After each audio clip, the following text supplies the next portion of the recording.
get better. There isn't any of us that can't get better. So turn on this whole idea of personal development and personal growth. That was what my teacher shared with me that changed my life. Starting a few steps from here at that convention. I'm telling you, for things to get better, you've got to get better. Don't ask for it to change out there. Ask for you to change here. Don't ask for a more favorable wind. We call that naive. Don't ask for better seed, better soil. This is the only planet you got. Just ask that you can get wiser and stronger and better and be able to take care of your own responsibilities. Get better. Learn how to handle the seasons better. Let's go through them. Just get better at handling the winters. You can't change the winter. You can't change the seasons, but you can change yourself. You say, well, what can I do about the upcoming winters of my life? The challenges that I know I'm going to face. Here's what you can do. You can get wiser and stronger and better. Just make a list of that trio of words. Wiser, stronger, and better. Go home smarter than you came. Go home with more ideas than you came with.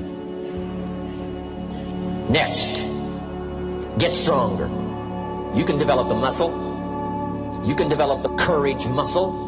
You can develop the inspiration muscle. You can develop the dedication muscle. You can get stronger. There isn't anybody here that can't get stronger. Next time we see you, may not even recognize you. How strong you're going to be able to become in language, in style, in personality, the ability to cope, the ability to handle with anything that happens, no matter what happens. And the third one is get better. We can all get better. I've gotten better. First talk I gave, I stood up, my mind sat back down. But here's the secret to my success. I stood up and did it again. I stood up and I did it again.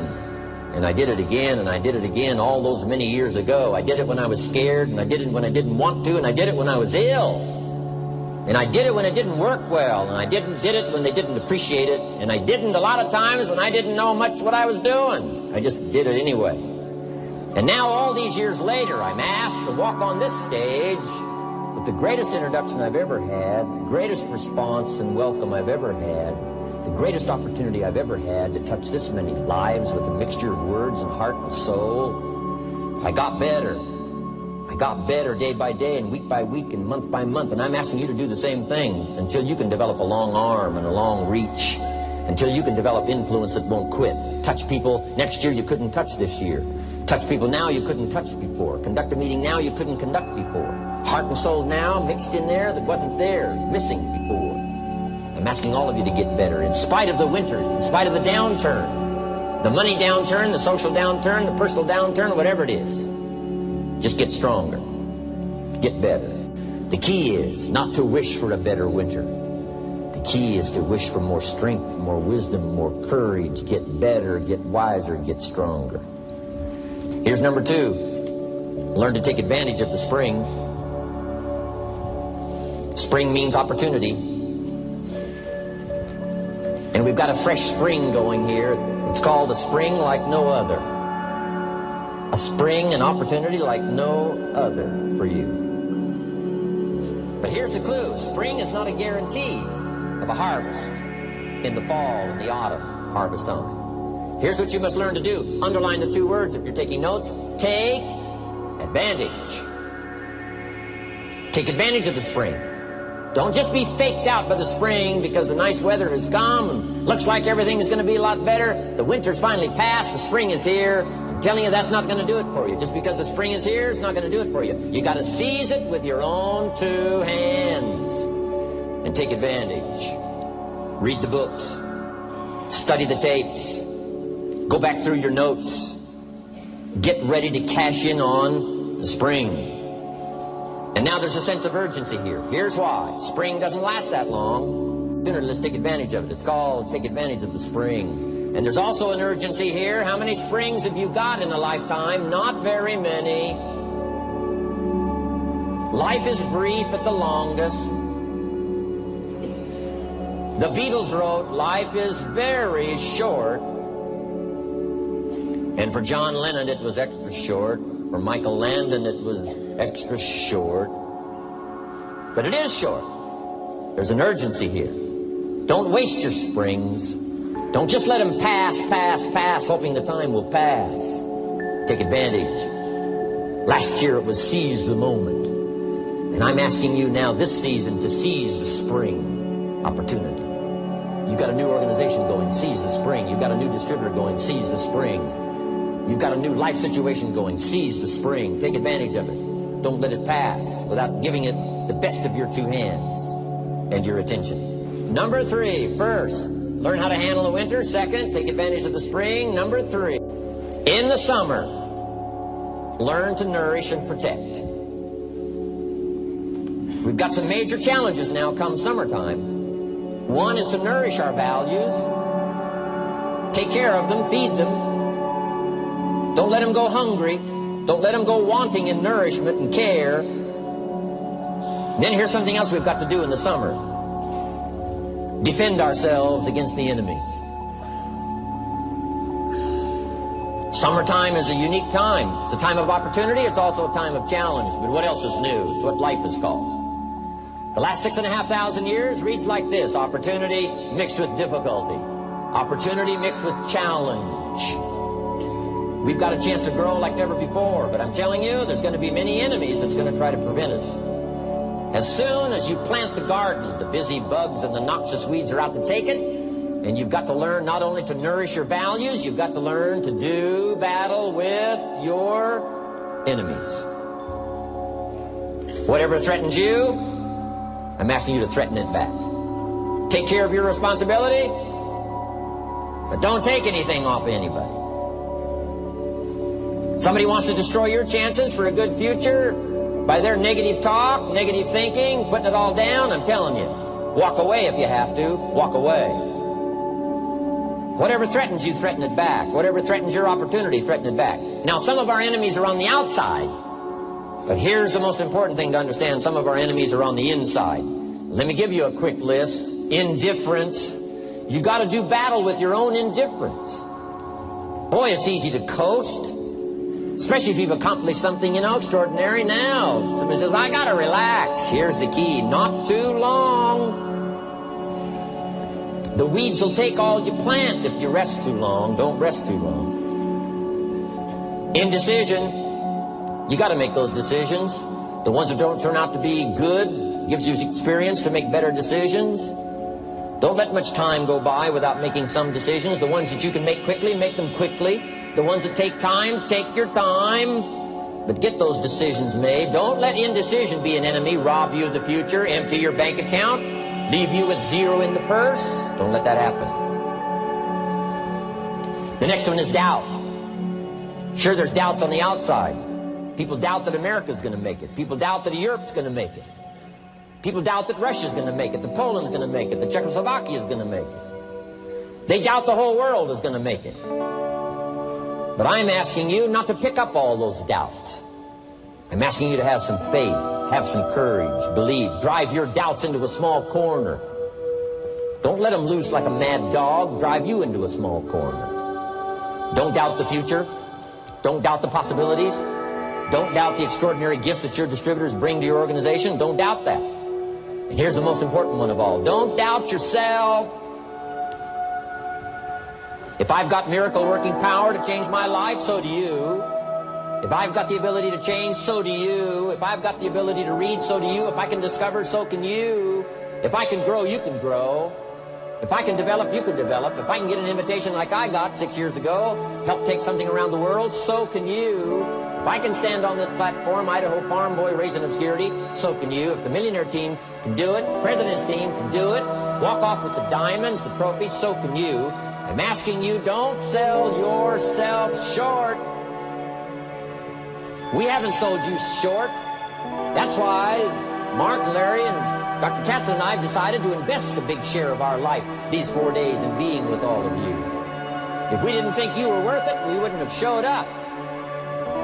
We don't need to conduct another meeting. We don't need to walk on another stage. We don't need to get up early like we get up. Don't need it.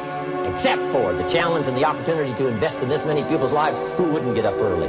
To have a chance to work miracles and invest in this many people's lives and help turn the world upside down for better nutrition called herbal life. To a lot of people, ambition is kind of a mystery. The dictionary says it's an eager desire for distinction, power, or fame. But what does that really mean?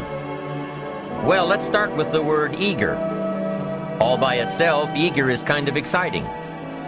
Kids are eager for their birthday parties.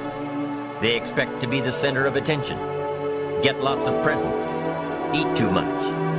I guess grown-ups are eager for birthdays too.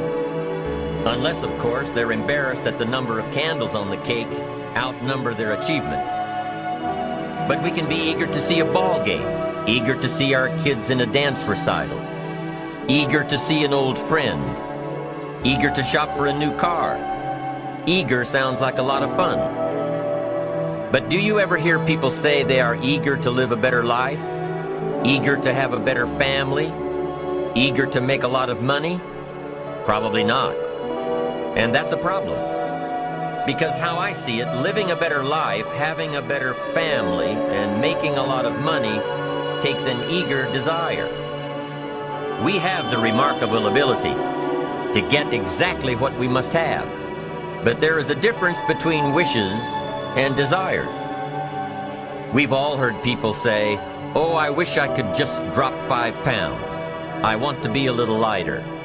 And we've probably said it ourselves, especially after a big holiday dinner of turkey and homemade pie and every other thing we can possibly stuff ourselves with in one 8-hour period of time. And even though we may wish we could breathe a little easier in our clothing, we have to have the desire to exercise a little more and eat a little less. The "I wish I could lose weight" has to become "I have the eager desire to lose weight." I'm also sure you've heard people talk about wishing they had more money to pay the bills, or take a vacation, or just to take a little pressure off of life. But before their lifestyle can change, their wish needs to become a desire. If they really desired change, they wouldn't spend their evenings just watching TV and wishing they were doing something more. The backbone of an eager desire to change is discipline. True ambition is disciplined, eager desire. It's that little part within us that says, if I want to be ready for that meeting tomorrow, I need to finish preparing for it today. If I want to make sure I can pay for my kids' college education, I need to start saving today. If I want a better life tomorrow, I need to start working on it today. Ambition is a minute-by-minute, day-by-day mentality. To have the ambition to work towards a better family life, a newer car, a bigger house, a financially secure future, you have to live it every moment. If living a successful life was easy, I'm sure more people would be successful. If just being ambitious was enough, I'm sure all of the broke and perplexed people in the world wouldn't be broke and perplexed.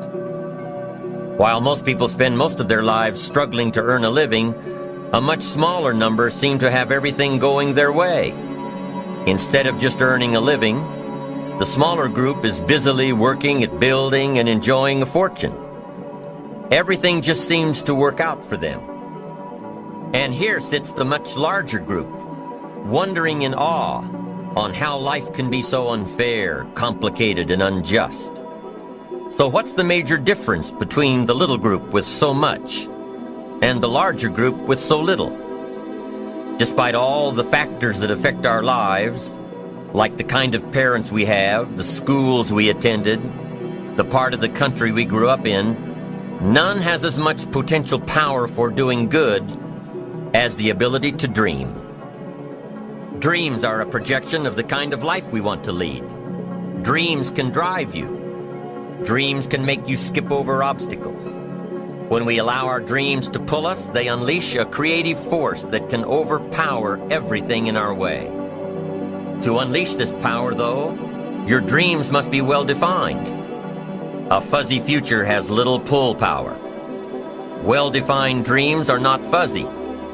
Wishes are fuzzy.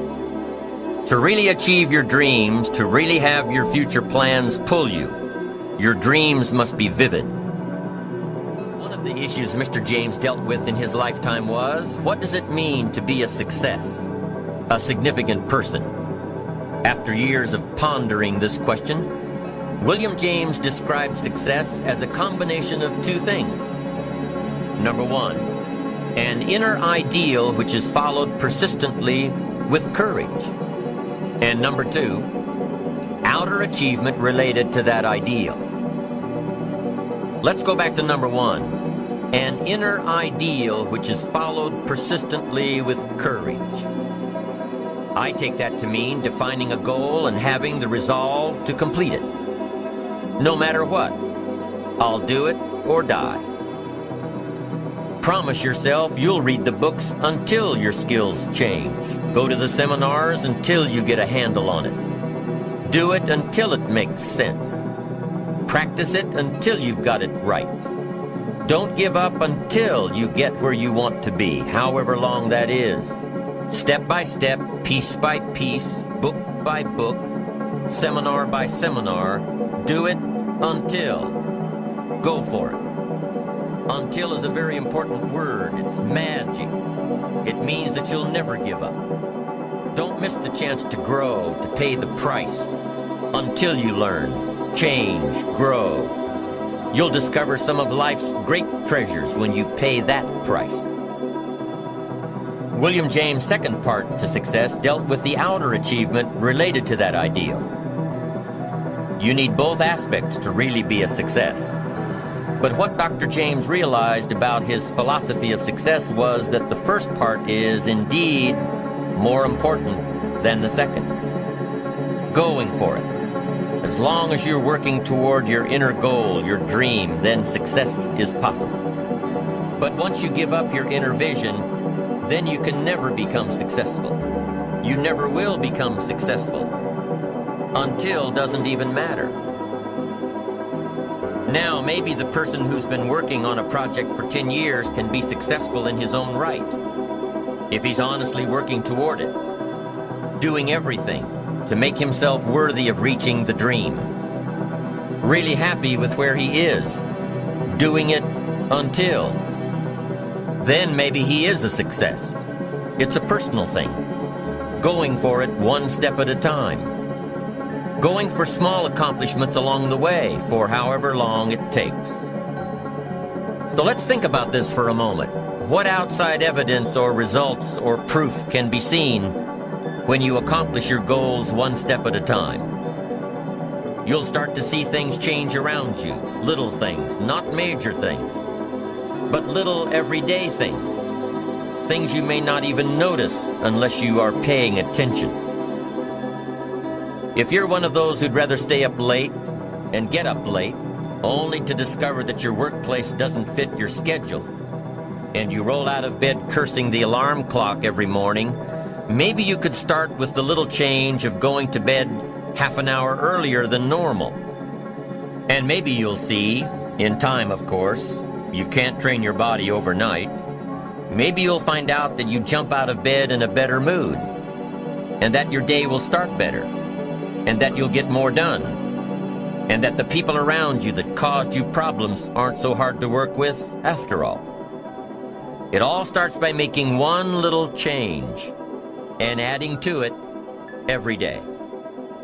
You see, you can't change what's going on around you without first changing what's going on within you.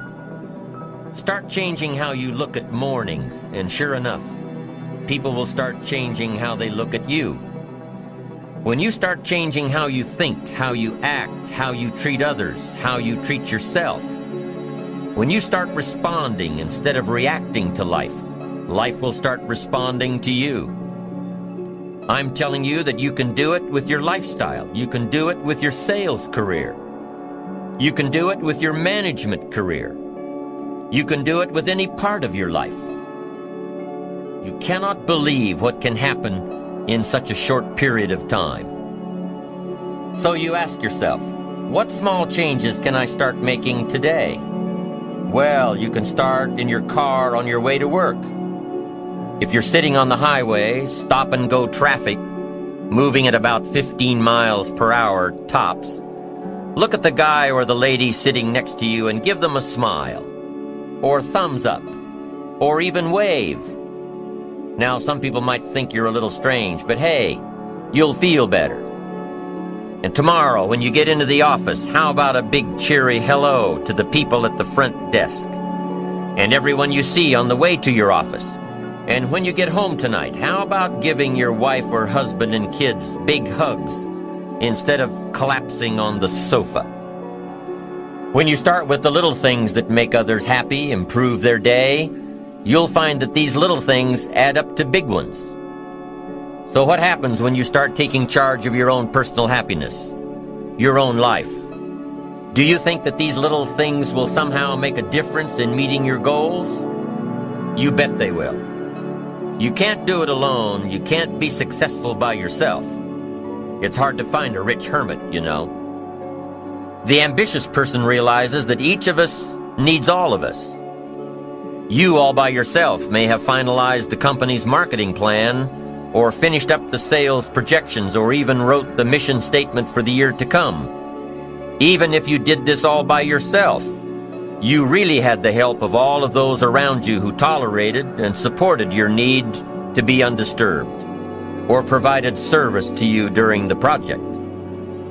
Maybe you should thank those people every once in a while with a dinner certificate or a bouquet of flowers. After all, without your support team, you probably wouldn't be where you are today. You can't be successful by yourself, so thank them. Thank those around you, and let them know just how important they are to you.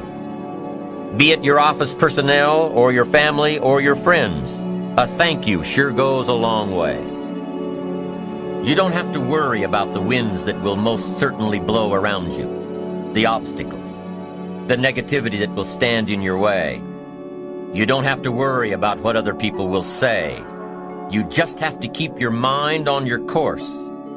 Those winds may blow fast and furious, but if you know your path, if you know where you are going, they will help push you toward the dreams and goals and treasures that you have already decided you're going after.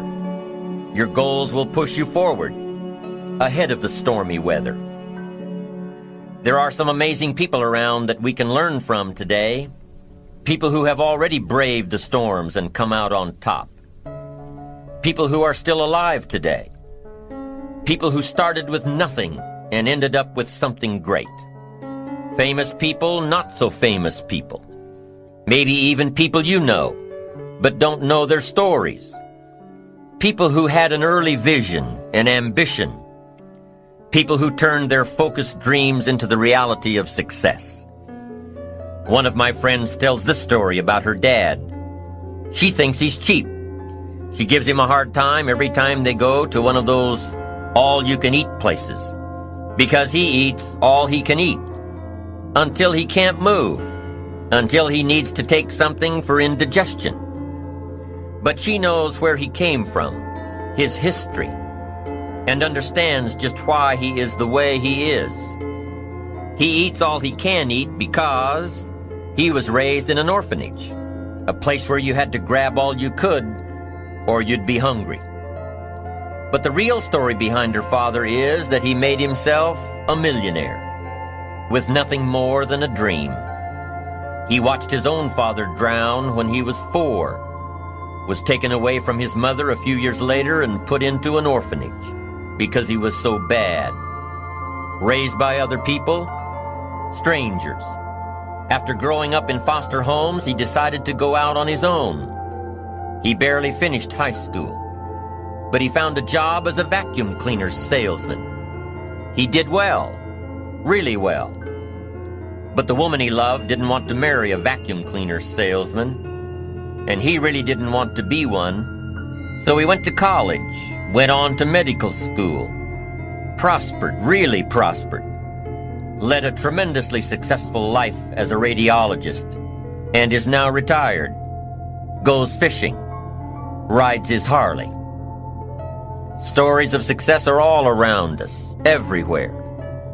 Take the time to talk to these people or read their stories. You might learn something, You might find out that they have already traveled the path you are now on. Many of these people have written books on their journeys. These books tell the stories and give the secrets that we can all learn from. Let's say you decided to take a trip, just a short one, maybe for a weekend. Let's say you want to go away to a place you've never been before. Wouldn't you want to find someone who had been there? Ask them a few questions? What's the best way to get there? The safest route? The quickest route? What do I need to bring to be totally prepared? What fun things should I look for on the way? What dangers do I need to avoid? By talking with someone who has already been there, it'll make your trip that much more enjoyable. It's the same thing with life. By listening to those who are farther along in the journey you are interested in taking, and learning from their successes and failures, you just might pick up something that will make your journey that much better. Listening to the stories of others can be motivating, captivating. They can provide that extra push you've been looking for. They can demonstrate what the power of ambition is truly all about. They've been there. Their knowledge is valuable. And when you use that knowledge and motivation to take action, you'll gain momentum. Eventually, you will find that the key to motivation, true motivation, is right there inside you. You won't have to look elsewhere to get pumped up, turned on, charged up. With the right knowledge behind you, you will learn how to motivate yourself. With the right knowledge, you will find yourself becoming inspired on your own. And in order to move forward, you must be motivated, inspired, ambitious. You must have dreams and goals that create ambition. Good ambition, positive ambition. Now, ambition does not mean being greedy. It does not mean being selfish. It does not mean getting ahead at the expense of others. Ambition is not greed. Ambition is not avarice, an all-consuming desire for wealth. Ambition is not hoping you can win at the expense of others. Do you suppose Judas was ambitious? He ended up with 30 pieces of silver, a fortune in those days. Was Judas successful because he had all that money? No, Judas sold out. Was Judas happy when it was all over with? No. The money didn't make him happy. What he did to get the money certainly didn't make him happy. What Judas became in the pursuit of his fortune caused him to end his own life. What drove him was not ambition. Ambition is not greed. Ambition is an eager desire to achieve, an eager desire to get ahead in life, to do more for your family, to prosper in health, wealth, and relationships. Now, desire does not always translate into ambition. Desire is what you want for yourself. A bigger house, a better car, a fatter bank account, a better life. I desire to have these things. Ambition is how you get there. Desire is sometimes healthy. Desire is sometimes unhealthy.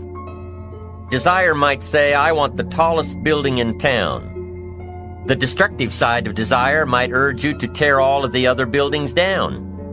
I guess that's one way to do it. You might get away with tearing down the first one and maybe the second one. But in your desire to tear them all down, sooner or later, some guy is going to be standing out in front of his building saying, I'm on to you. Get out of here. And pretty soon you're no longer known as a builder. You're known as a destroyer. Now, the second way to have the tallest building in town is to see it, dream it, and plan it, and put your team on it, work on it. Go through all of the steps to get there. Do it right. Have the ambition to be the owner of the tallest building in town. And go through all of the right steps to get there. If you really want it, and have the skills to do it, and the patience to weather all of the storms, your ambition will lead you there. We get paid for bringing value to the marketplace. Now, it takes time to bring value to the marketplace. However, we do not get paid for time. So we cross that out. Mistakenly, the man says, I'm making about $20 for an hour. Not true. If that was true, you could just stay home, right, and have him send your money. So that's not true. We don't get paid for time. We get paid for value brought to the marketplace. Now, since that's true, here's one of the key questions of my talk to you today. Is it possible to become twice as valuable to the marketplace and make twice as much money in the same time? Is that possible? The answer is yes. Could you become 3 times as valuable as you might be right now to the marketplace and make 3 times as much money in the same time? And the answer is yes. 5 times, 10 times? Of course. America is unique. It's a ladder to climb. It starts down here, let's say, at $5 an hour, and it keeps going up. Top income last year, $80 million. The guy who runs Coca-Cola. Now, that's a heck of a ladder. That's why everybody wants to come here, right? The boat people are not headed for Vietnam. People haven't plotted and schemed for 50 years saying if I could just get to Poland, everything would be okay. Not true. Everybody wants to come to America. And the reason is because we've got the best wind ever blowing in our favor. We've got the best economic opportunity anybody's had in 6,500 years. And all you have to do is understand it and take advantage of it. Now, there's some key questions to ask here. Why would the marketplace pay someone only $5 an hour? Very simple answer. They're not very valuable to the marketplace. Now, we must underline to the marketplace. This person might be a very valuable brother, yes. Member of the family, valuable, yes. Valuable member of the church, of course. Valuable citizen of the country, yes. Valuable in the sight of God, no doubt. We're all of equal value in the sight of God. But if you're not very valuable to the marketplace, you don't get much money. You say, well, it shouldn't be that way. Well, then you got to start your own country. You know, this one's been in process for 200 years, and this is the best we've been able to come up with so far. But here's the key. You don't have to stay here. Now, there was a big debate in Congress last year that this $5 was not enough, should be 6, should be 6, should be 6. But we don't need legislation. 6 is already on this ladder. The next step up. You know, if you work for McDonald's, they'll pay you $5 an hour to take out the trash. If you whistle while you take out the trash, they'll pay you $6 an hour. So we don't need that legislation. You just need to take lessons on how to whistle. Have a good attitude. Now, as you begin to climb this ladder, why would the marketplace pay some people $50 an hour? Answer, evidently, they must be more valuable to the marketplace. 10 times more valuable. And is that possible for someone to be 10 times more valuable and earn $50 an hour instead of 5? And the answer is yes. That's what America is all about. Now, why would the marketplace pay some people $500 an hour? Evidently, this person must be much more valuable to the marketplace. That's what's important to understand, to the marketplace. And would the marketplace pay one person $80 million for 1 year's work? And the answer is, of course. If you helped a company make $1 billion, would they pay you $80 million? I'm telling you, it is possible. And that's why America is so exciting. That's why this financial ladder is so exciting. It's possible for all of this to come true for all of you, no matter where you start. As a student in school, just getting started out there in the workplace, this is all possible for you. Now, Mr. Schoaf gave me the clue on how to climb this ladder as high as I wanted to climb. Now, we're talking primarily economics here. There's a lot of other ways to become valuable to your family, valuable to your friends, valuable to the community, valuable to the team, right? Valuable to the team effort, valuable to the concert. But here's what he said to me. In climbing this ladder economically, all you have to do is work harder on yourself than you do on your job. Once I heard that, it made sense to me. I kept hoping that everything else would change around me, found out that if I went to work on myself, worked on my skills, worked on my language, if I became better than I was each year, if I grew in skills and language and vocabulary and competence, then I would become attractive to the marketplace. Not very long ago, a company called me and said, Mr. Owen, we're expanding internationally. We'd like to have a bit of your expertise to help us. Would you give us a bit of your time? We'll add some millions to your fortune. And I said, okay. And I thought later, isn't that interesting? They would call me. Then my second thought was, of course they'd call me. Who else would they call? I can get the job done. Now, what a contrast for me, farm boy from Idaho, raised in obscurity, parents of modest means, broke when I was 25. How come I would get a telephone call and someone offer me a lot of money to help them in expanding around the world? Simple answer, evidently. Something happened to me between age 25 and where I am today. And I can tell you where it all started. From my teacher, Mr. Schoaf, who said to me, we don't have to change what's going on out there. That's the wind that's blowing.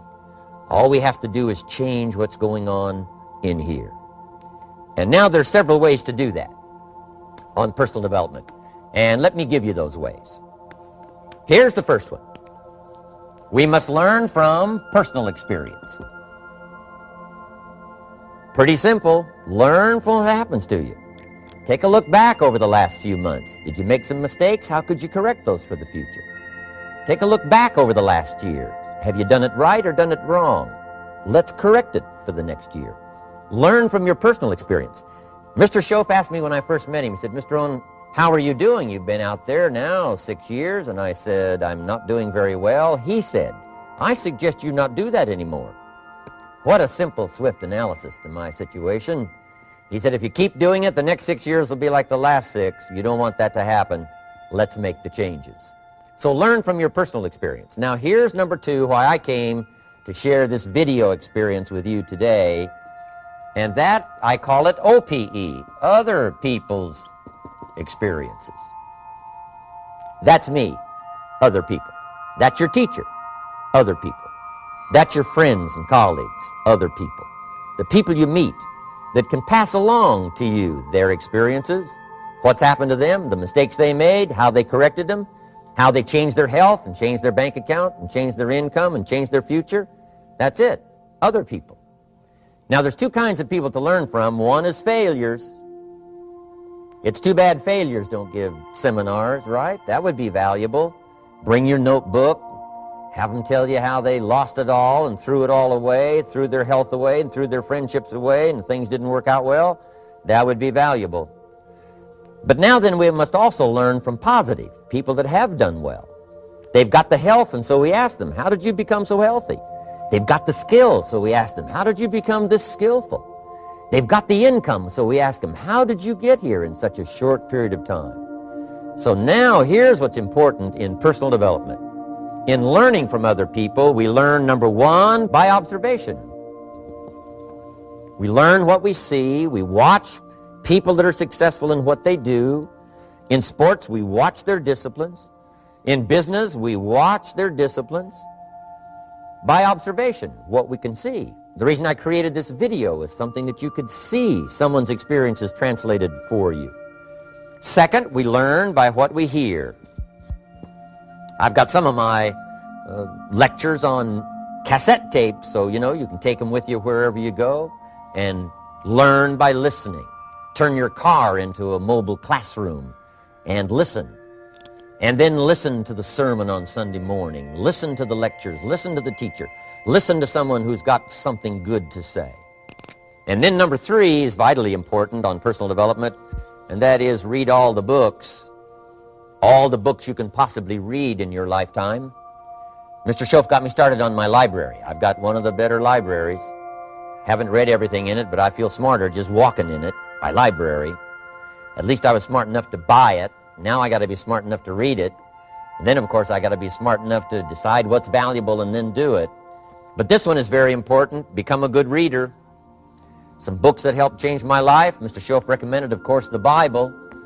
And my parents made sure I was a pretty good scholar by the time I was 18. That's been so beneficial for me, drawing from those illustrations, reading about those stories, people who made it and people who didn't make it, and what the difference was.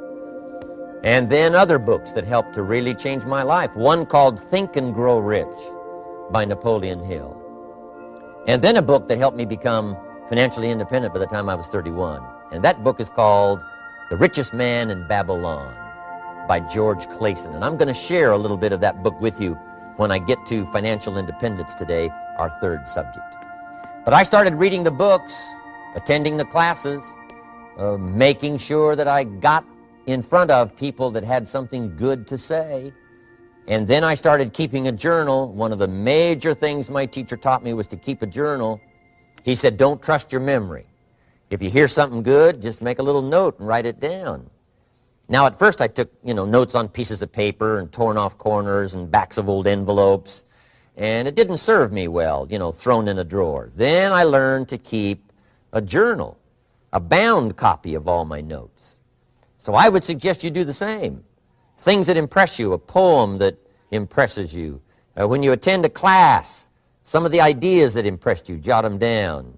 You read something in a magazine, right? Some ideas. Take those out, put them in your journal. Keep a good journal the rest of your life. This will serve you well. My journals make up a significant portion of my own library. And if you saw my library and saw my journals, I tell you what you'd have to say. This is the library, and these are the journals of a very serious student. No wonder Mr. Rohn is invited to lecture and speak on his experiences around the world. So I want the same thing to happen to you. Value captured that you can resort to later, go back over it and review it, and let it become valuable to you. So that's my first subject, personal development. Work harder on yourself than you do on your job. Develop the skills, learn the lessons, take the classes, absorb all that is being taught to you these days. And then later on, of course, you can sort it out, what's valuable to you and how to refine it for your business and for your life and for your future.